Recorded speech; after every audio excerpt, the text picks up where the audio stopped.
하나님 말씀 보겠습니다. 에베소서 1장 3절부터 6절입니다.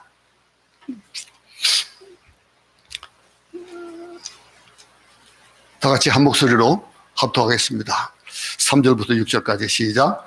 찬송하리로다. 하나님 곧 우리 주 예수 그리스도의 아버지께서 그리스도 안에서 하늘에 속한 모든 신령한 복을 우리에게 주시되 곧 창세전에 그리스도 안에서 우리를 택하사 우리로 사랑 안에서 그 앞에 거룩하고 흠이 없게 하시려고 그 기쁘신 뜻대로 우리를 예정하사 예수 그리스도로 말미암아 자기의 아들들이 되게 하셨으니 이는 그가 사랑하시는 자 안에서 우리에게 거저 주시는 바 그의 은혜의 영광을 찬송하게 하려는 것이다. 아멘. 앞에서 우리는 지난 수요일과 그 지난 수요일에 두 번에 걸쳐서 에베소 교회를 향한 그 편지를 처음 시작하면서 그것이 그 서두를 우리가 공부를 했습니다. 그래서 이 서두 가운데서 우리가 세 가지를 공부했는데 다시 한번 기억을 리마인드 시켜보시기 바랍니다. 여기 보면은 하나님의 뜻으로 말미암아 그리스도 예수의 사도된 바울은 에베소에 있는 성도들과 그리스도 예수 안에 시실한 자들에게 편지하노니라고 에베소 1장 1절로 2절이 말하고 있습니다. 이 첫 번째가 이 사도 바울이 그 편지 서두에서 소개하고 있는 것, 그것이 뭡니까? 확신에 찬 바울의 자기소개입니다. 1절부터 2절에 분명히 우리에게 보여주는 것이 자기가 부름받은 그 일에 대해서 하나님의 뜻으로 말미암아 그 출처입니다. 그리고 예수 그리스도의 사도된 바울, 자기의 출처입니다. 자기가 누구냐라고 하는 것. 그리고 에베소의 성도들과 그랬거든요. 여기서 하나님의 뜻으로 말미암아 예수 그리스도의 사도된 바울, 이렇게 1절에서 얘기를 하고 있습니다. 참 분명한 소개, 자기 확신, 자기 고백. 우리는 어디 가든지 내가 누군지를 확실하게 알아야 되는 거예요. 그걸 알지 못하면 어떡합니까? 치매 환자들이 오는 그런 그 증상 가운데 하나가 자기가 누군지를 몰라요. 자기가 누군지를 모르고 자기의 출처를 모르고 자기가 어떻게 행하는지 잘 몰라요. 이름을 까먹고 사람의 얼굴을 잊어버리고 그러잖아요. 그것과 뭐 다른 게 뭐 있겠습니까? 우리가 우리를 알지 못한다면 내가 누구냐라고 하는 거, 내가 왜 사느냐라고 하는 거, 나를 이 땅에 보내주신 이유가 뭐냐라고 하는 것들을 사도 바울은 분명하게 얘기하고 있습니다. 하나님의 뜻으로 말미암아 내 출처입니다. 정말로 분명한 자기소개, 자기 확신, 자기 고백을 하는 것을 우리는 지난 시간 배웠습니다. 또 두 번째 이 바울이 그 편지 서두에서 얘기하고 있는 건 뭡니까? 에베소 성도들에게 수신자예요. 에베소에 있는라고 하는 에베소 성도들에게 별명을 붙여줬어요. 세 가지 별명을 붙여줬습니다. 어떤 별명들입니까? 첫째는 성도입니다. 성도들과, 성도가 뭐랄까요? 성자라 그랬습니다. 세인트라 그랬습니다. 그리고 거룩한 사람이다 그랬습니다.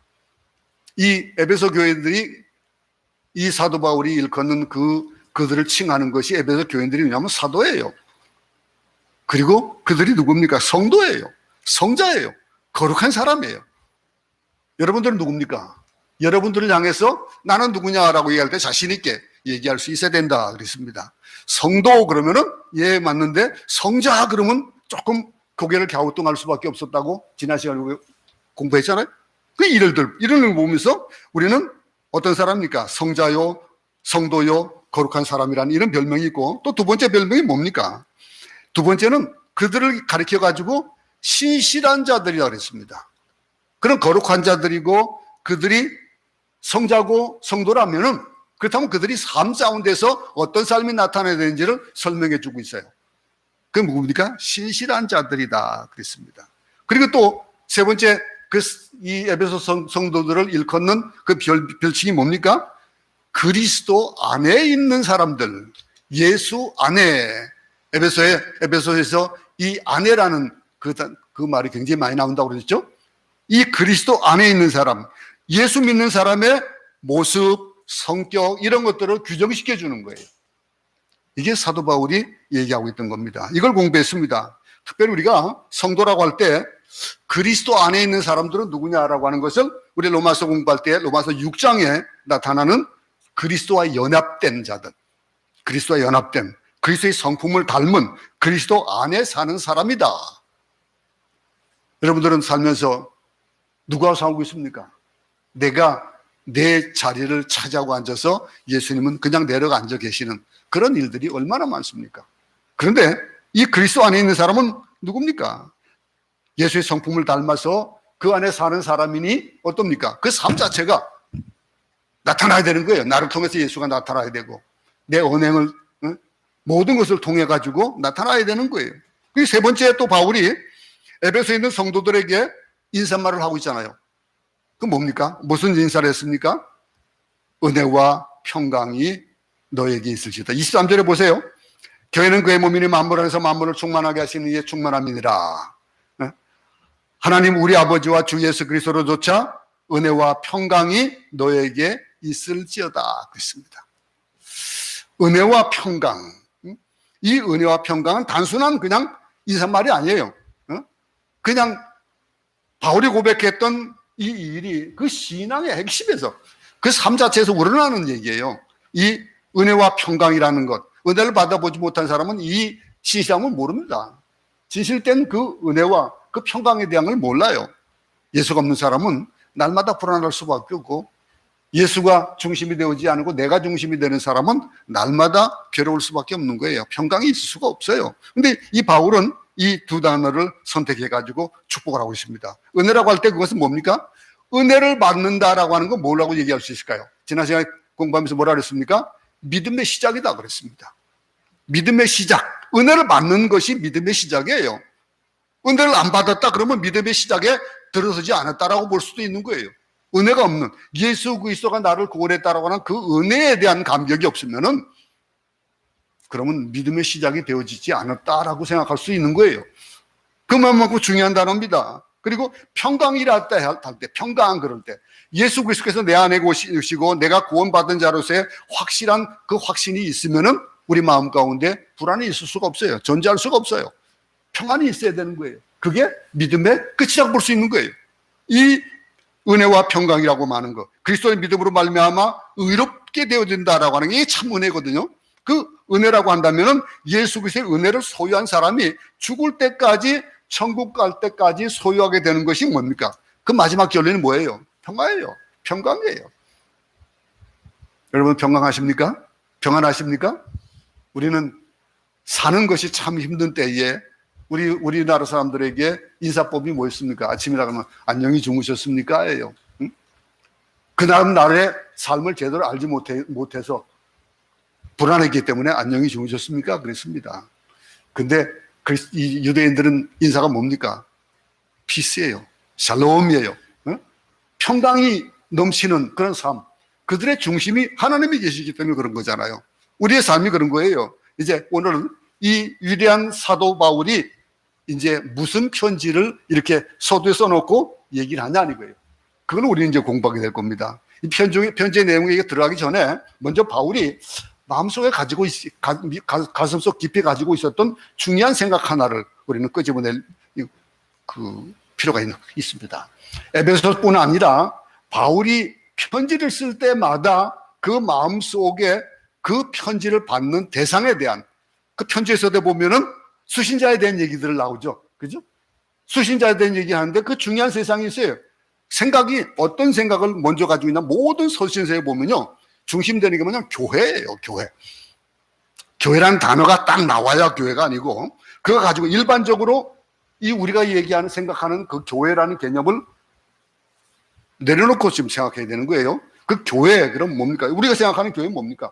일반적으로 우리는 교회를 다니고 또 교회 안에서 예배를 드리고 교회 안에 성도들과 교제하고 뭐예요? 유형적인 건물을 생각하고 있잖아요. 교회. 교회라고 하는 것이 어떤 모양으로 그려지고 있습니까? 우리 인간들이 생각하는 그 교회는 항상 보면은 유형적인 걸 생각하고 있어요. 근데 사도 바울이 생각하는 건 그게 아니거든요. 일반적으로는 뭐 제도적이거나 교파적이거나 외형적인 교회를 먼저 머리에 생각하는데 무슨 교파냐? 교회가 어디 있느냐, 담임 목사가 누구냐, 그 교회가 어떤 일을 하느냐, 거기에 대화에 따라서 교회에 대한 견해를 얘기를 하잖아요. 그 교회에 대한 평가를 하는데, 우리가 일반적으로 이해하고 있는 이 교회는요, 헌법이나 건물이나 또는 조직으로서의 교회, 그걸 사도 바울이 이걸 가지고 있었던 건 아니에요. 바울이 가지고 있었던 그거는 뭡니까? 성숙한 그리스도인들이 가지고 있는 외적인 형태와 아울러서 그리스도의 몸으로서 눈에 보이지 않는 무형의 교회를 항상 그는 염두에 두고서 생각을 했어요. 그래서 무형의 교회인 전체를 다 그리스도인들을 택해서 부름을 받은 그 모든 무리들을 생각에 두고 있는 거예요. 바울이 이 말을 할 당시에는요, 우리가 생각하는 교회, 조직적인 그런 거, 뭐 헌물이나 헌법이나 뭐 총이나 조직이나 교파가 없었어요. 그렇기 때문에 뭐 그렇기도 하겠지만은, 근데 우리 바울 서신에 읽으면서 철저하게 이 바울이 얘기하고 있는 것, 그리스도의 몸을 의미하는 교회만 생각한다. 그리스도의 몸. 그렇기 때문에 이 교회에 대한 것들을, 물론 당시에도 모이는 장소가 있었어요. 예배를 드리기 위해서 모이는 장소가 있었고 교인들이 있었고 목회가 진행됐었어요. 그 목회가 진행되었지만 그럼 바울은 계속해서 그리스도의 몸으로서의 교회를 얘기를 했습니다. 안 그렇습니까? 여러분 기억나십니까? 오늘 22절 한번 볼까요? 22절, 23절 한번 한 목소리 다 같이 읽어보겠습니다. 시작. 또 만물을 그의 발 아래 복종하게 하시고 그를 만물 위에 교회의 머리로 삼으셨느니라.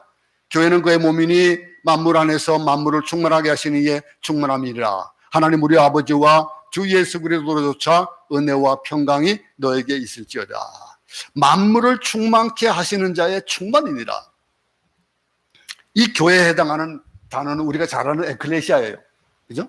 이 교회가 에클레시아입니다. 근데 이것은 하나님의 선택받은 사람들, 즉 거룩한 사람들이 부름을 받아서 모여있는 그룹이에요. 그럼 우리 모두가 다 교회예요.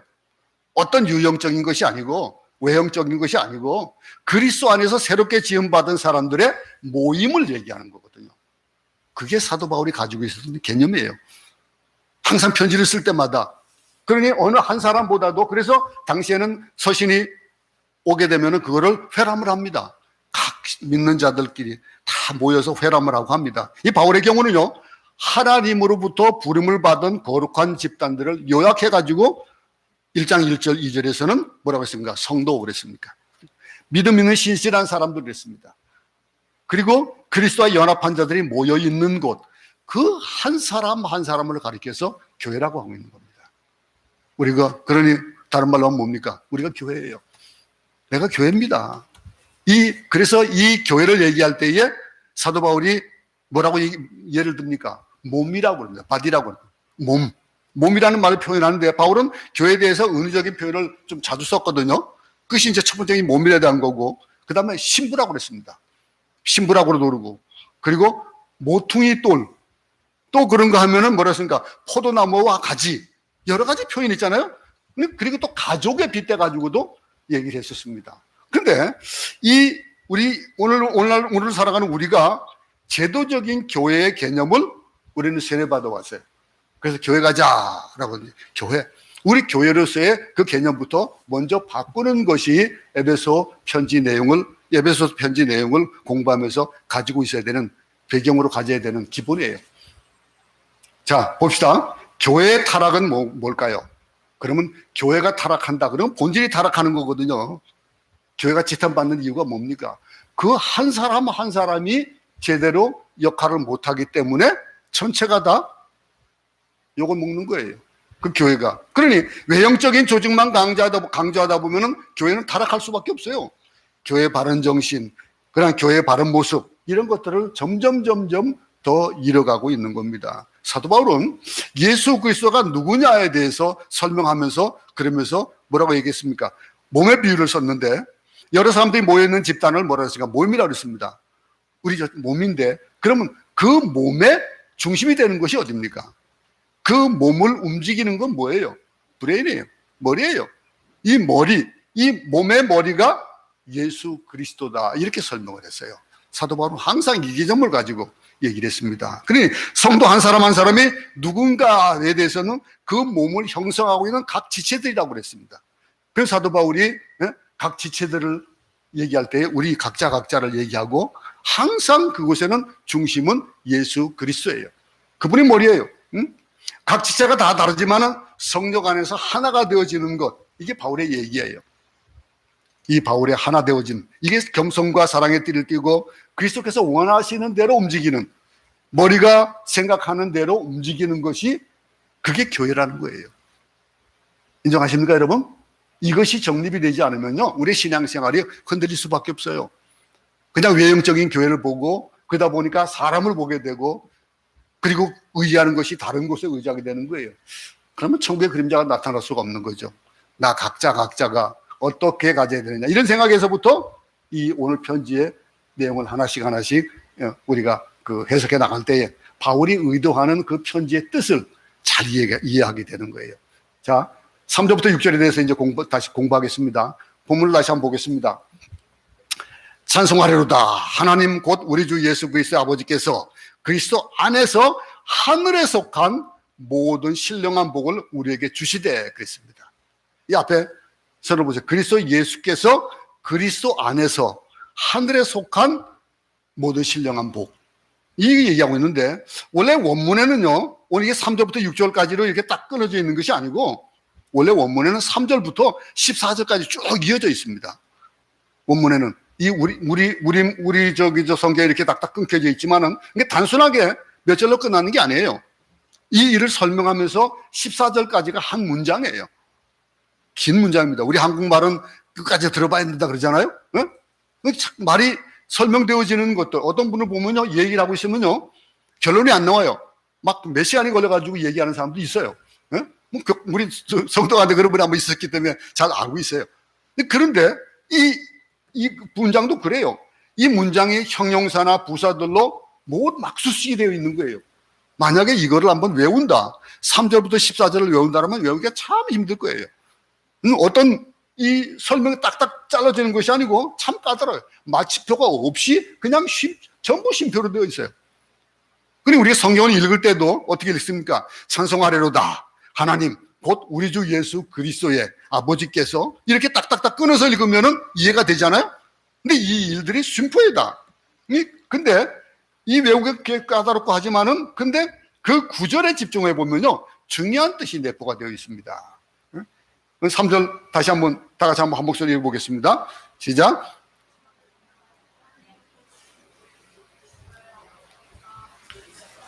하늘에 속한 모든 신령한 복을 우리에게 주시되, 그랬습니다. 바울의 첫 번째 편지의 서두가 뭘까요? 서두가 뭡니까? 찬송하리로다예요. 찬송하리로다라고 서두를 열고 있습니다. 다른 말을 하지 않고 시작부터 하나님을 찬송하는 거예요. 하나님을 찬송하고, 이 찬송의 소리를 높이는데 그 이유가 다음 구절에 자세히 기록되어 있습니다. 왜 하나님을 찬송하고 하나님을 깊이 노래하고 찬양하고 경배하느냐? 하나님께서 그리스도 안에서 예비한 하늘에 속한 모든 신령한 복을 여러분과 나에게 주신다는 거예요. 그 주신 것을 찬송한다는 거예요. 여러분, 우리가 어떤 은혜를 받았다라고 하면 그 은혜에 대한 것들이 내게 적용이 되어지고 내가 은혜에 대한 것들을 인정을 한다면은 우리 입에서 찬송이 안 나올 수가 없는 거예요. 저절로 흥이 나는 거예요.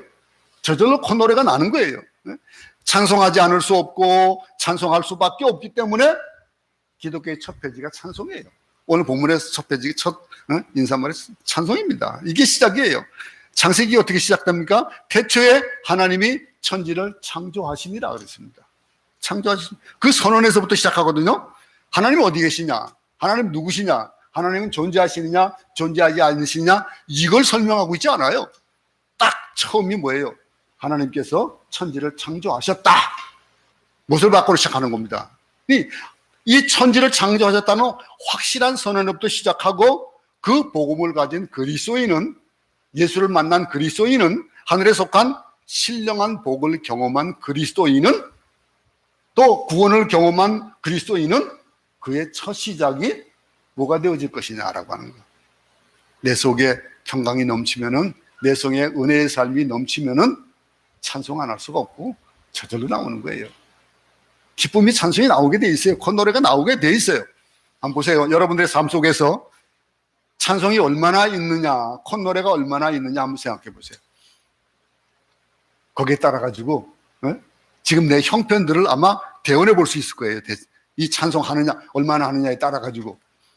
우리 반주사님이 우리 작은 간단딸 너무 아주 잘해주셨어요. 그래가지고 제가 그동안은 그렇게 안 했는데 아예 그냥 딱 잘라가지고 편집을 해서 우리 카톡에 올렸어요. 너무 좋아요. 너무 잘하셨어요. 근데 이 잘하는 이 일들이 만약에 우리가 그것을 짜증 섞인 것으로 그냥 그냥 대강 했으면은 그렇게 되어지지가 않아요. 한 사람 한 사람 표정들이, 한 사람 한 사람 찬성에 임하는 자들이. 그리고 나중에 뭐라는 줄 알아요? 우리 그거 방송보다도 우리가 실질적으로 더 연습할 때 더 잘했는데 그러더라고요. 그래요. 네? 안 그렇습니까? 그게 어디에서부터 나오는 거예요? 찬송이 나오는 이유가 뭐냐 이거예요. 우리가 진정한 찬송은 어디서부터 나올까요? 감사로부터 나오는 거예요. 감사로부터. 진정한 감사는 값없이 받은 은혜에서부터 나오는 거예요.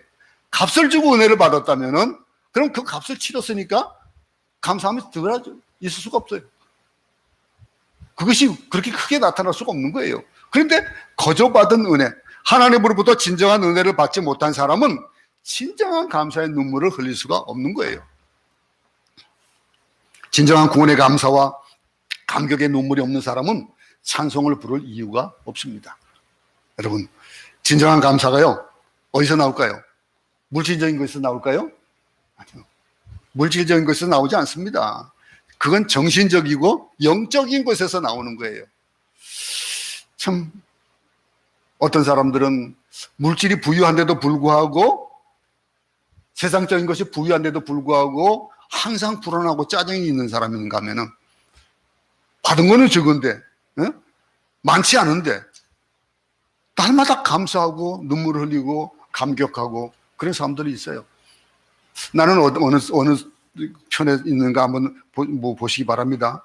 근데 어떤 사람은 그냥 많은 것, 저 사람 참 은혜 많이 받은 것 같은데, 저 사람 복을 많이 받은 것 같은데, 그런데 그냥 입 싹 닫고 있는 것. 그럼 얼마나 괘씸할까요? 내가 그 사람을 위해서 정말 열심을 다하고 정말 모든 걸 다 많이 줬는데 그냥 입 싹 닫고 있다. 그러면 얼마나 괘씸해요. 여러분, 진정한 감사는요, 물질이나 또 어떤 혜택에서 비롯된 것이 아니잖아요. 물질을 포함할 수 있지만 진정한 감사는 이미 정신적인 것에서 나오는 거예요. 그 감사를 느끼는 것. 여러분, 필리핀에서는 여러분들이 식탁이 아마 그렇게 풍성하지 못할 거예요. 그저 반찬 하나, 밥 하나, 뭐 어떤 맛있는 거 하나 놓고 그리고 먹고 살 거예요. 그런데 어떻습니까? 그 하나 가지고도 만족하는 거예요. 근데 여기서 아마 파티라는 필리핀 사람들이 어떤 사람을 초청하면은요, 기대하지 마세요. 우리 전사님 처음 오셔가지고 잘 모르겠지만은 누가 초청을 했다 그러면 기대하지 마세요. 상다리 부러지는 거 우리 한국 스타일이에요. 딱 하나, 딱 하나 그 놓고 그거 그냥 뭐 목에 힘 딱 주면서 초대를 해요. 근데 어떡합니까? 우리는 선물 받는 것도 마찬가지예요. 우리는 선물 줄 때 뭐 비싼 거, 좋은 거 그렇다 하잖아요. 근데 이 사람들은 마음을 담아서 주니까 어떨 땐 그게 섭섭할 때가 없지 않아 있어요. 그런데요, 이 일들이 어디에서부터 하는 거예요? 하나님으로부터 은혜를 많이 받은 사람은요, 그 입에서 그것이 작건적건 감사가 나올 수밖에 없어요. 무엇보다도 더 중요한 것이, 무엇보다도 세상 어떤 것보다도 더 큰 것이 하나님의 은혜 아니에요? 그 은혜를 받은 사람은 감사할 수밖에 없는 거예요. 하나님뿐만 아니라 많은 사람으로부터 영적인 은혜를 받으면은 그 사람에 대해서 감사의 말이 흘러나올 수밖에 없는 거예요. 안 그렇습니까? 감사란요, 은혜 받은 자만이 드릴 수 있는 참 예배 정신입니다. 우리가 예배 자리에 나올 때에 그런 마음으로 예배를 나올 수 있기 바랍니다. 하나님께 받은 은혜에 대한 감격으로, 감사로. 여기서 사용되어지는 이 찬송이라는 단어가 신약 성경에서 하나님께만 사용되어진 독특한 용어예요.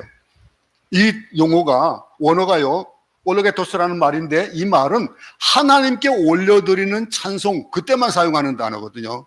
사람들에게 찬송하고 사람들에게 뭐 다른 것에 찬송하는 그런 것이 아니에요. 이건요, 온전하게 하나님께 올려드리는 것. 이 말은 사람에게나 우상에게는 쓰여지지 않는 말이에요. 온전히 살아계신 유일한 하나님에게만 사용되어지는 단어를 이 사도 바울은 쓰고 있는 거예요. 찬송하리로다. 찬송하리로다.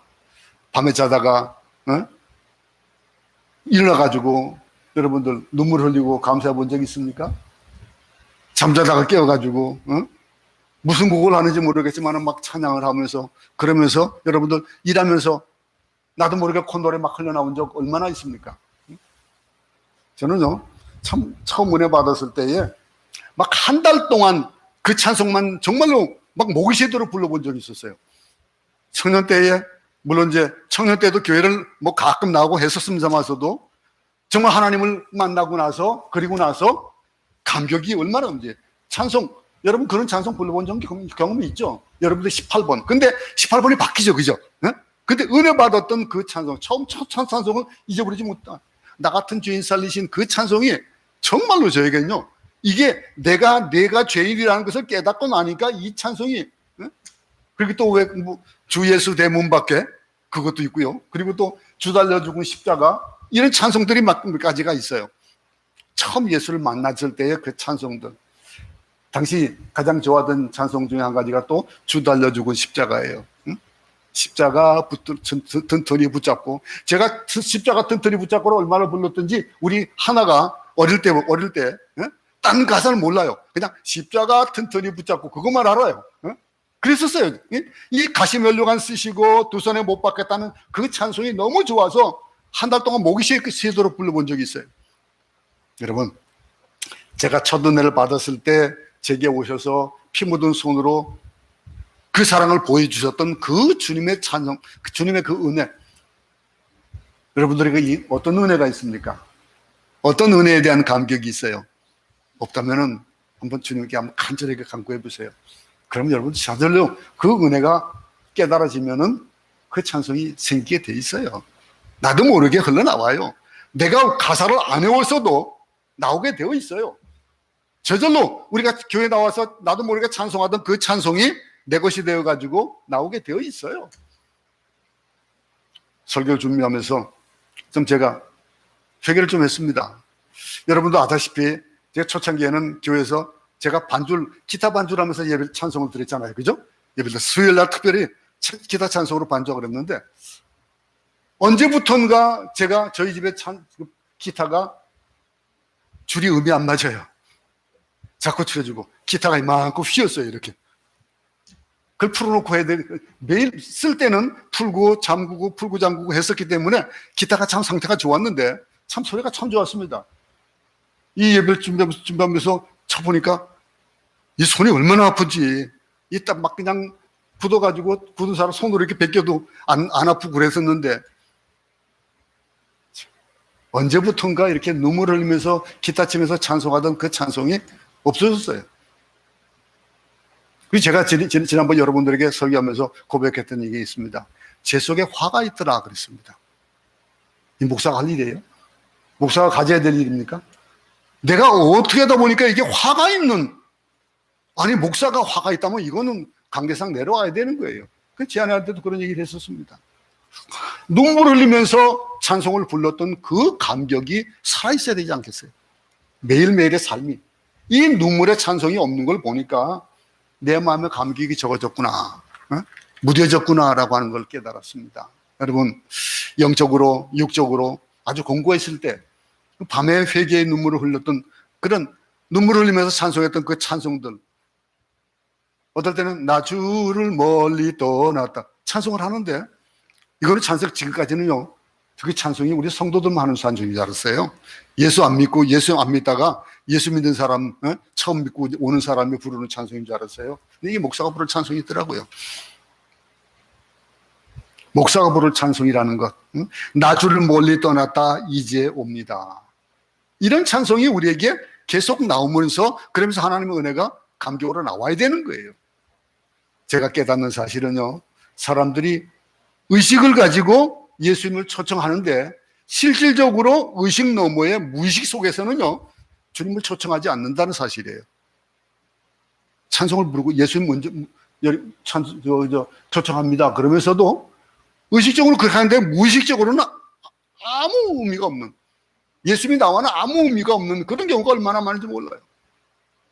정말 무의식 속에서 내가 제어할 수 없는 그 세계에서까지 내가 주님을 찬양하고 그러면서 무의식을 하나님께서 지배해 주시는 그런 삶이 되어져야 되겠다라는 것들을, 이 찬송을 오늘 본문을 보면서 그 불렀던 찬송만큼, 그렇게 눈물을 흘렸던 그런 것만큼 그 이후로 얼마나 많은 찬송을 불렀는지 참 모르겠어요.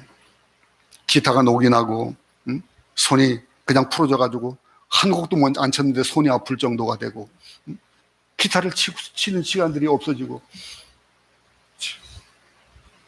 여러분, 성경 공부는 자주 하고, 저는 여러분들 우리 매일 아침마다 맥체인 성경을 올려드리잖아요. 꼭 읽으시기 바랍니다. 그래서 저는 오죽하면은 맥체인 성경을 한 권 사왔어요. 한국에서 사가지고 그날의 본문에 대한 거 4가지를 그날마다 읽을 수 있도록 되어 있는 성경이 있어요. 그거 가지고 읽습니다만서도, 여러분, 성경을 읽는 거, 이런 일은 잘 하는데 찬송이 점점 무뎌지고, 기도 시간이 점점 무뎌지고. 제가 며칠 전에 아주 뜨끔한 게 있었어요. 요즘 선교사들 새벽기도 하잖아요. 그럼 새벽기도 끝나고 나면은 바로, 우리 새벽기도 끝나면 바로 줌으로 하는 새벽기도를 또 드려요. 강사가 너무 좋은 분들이 많아 와가지고, 지금 이제 오대 목사님이 지금 하고 있습니다. 하고 있는데, 그거 하고 났는데, 우리 마닐라에 계신 선교사님 한 분이 이제 카톡이 문 안으로 사모님하고 좀 통화하면서 하는데, 그러더래요. 아, 목사님, 거기에서 줌에 이 새벽기도도 봤대요. 네? 그러면 이걸 끝나고 가서 바로 틀면은 기도 시간이 부족해지는 거예요. 근데 그분이 하는 얘기가 그러더래요. 그럼 기도 언제 하노? 그랬더래요. 제 아내한테 그런 얘기를 하더래요. 찔끔하더라고요. 여러분, 우리가요, 살다 보면요, 말씀을 중심하고 그러는데 기도들 부족하고, 어떨 땐 또 기도는 많이 하는데 말씀이 부족하고, 그런데 중심 잡지 못하는 것들이 한 가지가 뭐냐면 찬송이에요. 찬송은 많이 안 해요, 사람들이.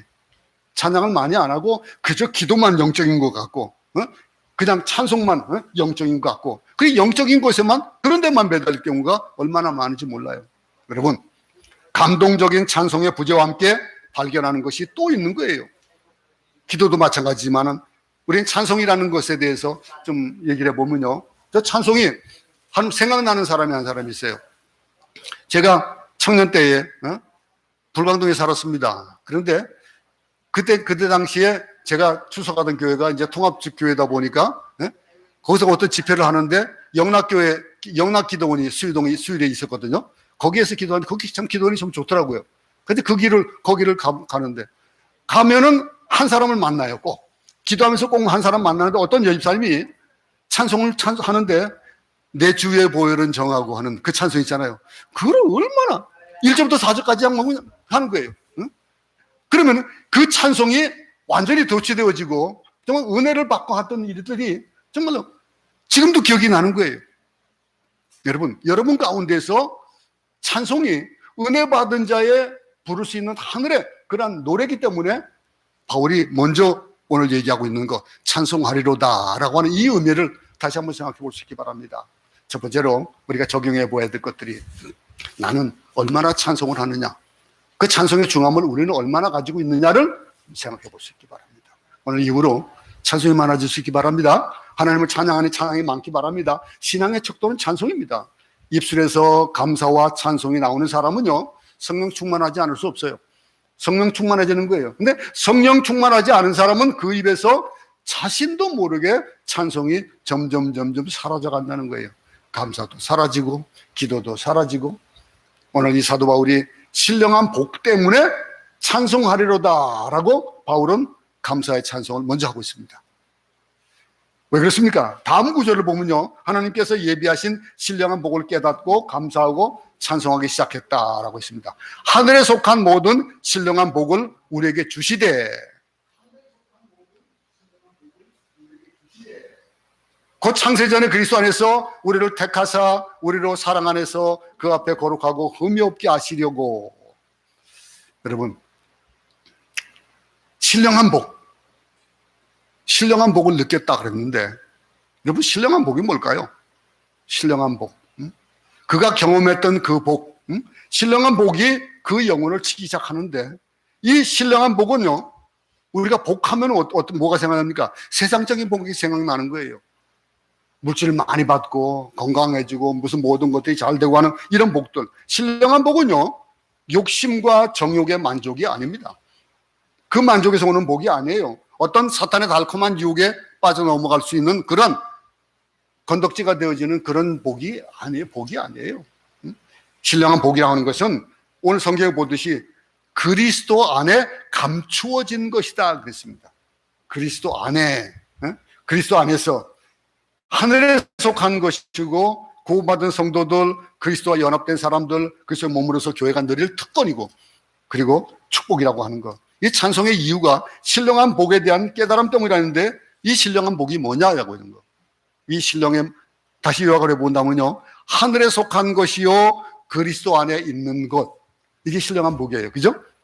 그럼 하늘에 있는 것, 하늘에 속한 것, 그리스도 안에 있는 것. 우리 예수 믿는 사람들이 시급하게 해결해야 될 문제가 있는데, 복에 대한 잘못된 개념입니다. 복에 대한 것. 잘못된 복의 추구는 우리의 신앙을 잘못된 길로 이끄는 거예요. 복 많이 받으세요. 복 받으세요. 그 원하는 요구가 달라요. 여러분들 복 받으세요라고 하면 새해 복 많이 받으세요라고 하는 그 복에 대한 개념이 뭐로 정립을 하고서 사람들에게 복 받으라고 그랬습니까? 이게 세상 복하고 신령한 복이 다른 거거든요. 하나님이 원하시는 것은요, 기도하는 것이 아니라 자기가 원하는 어떤 복의 개념을 하나님께 자꾸 요구하는 그런 것.